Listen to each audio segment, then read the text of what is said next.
আসসালামু আলাইকুম প্রিয় বন্ধুরা, নিশ্চয়ই আল্লাহর রহমতে সবাই ভালো আছেন। আলহামদুলিল্লাহ আমিও ভালো আছি। আজকে রান্না করতে চলে আসলাম দেশি মোরগ আলু দিয়ে পাতলা ঝোল। ইনশাল্লাহ আজকে এগুলোই খাওয়া হবে। সাথে রান্না করব শুকনো খিচুড়ি, ঝরঝরা শুকনো খিচুড়ি। বাসার সবাই পছন্দ করে।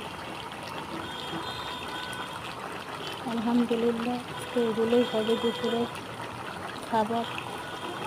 সব কিছুর জন্য আল্লাহ পাকের কাছে শুকরিয়া। আলহামদুলিল্লাহ।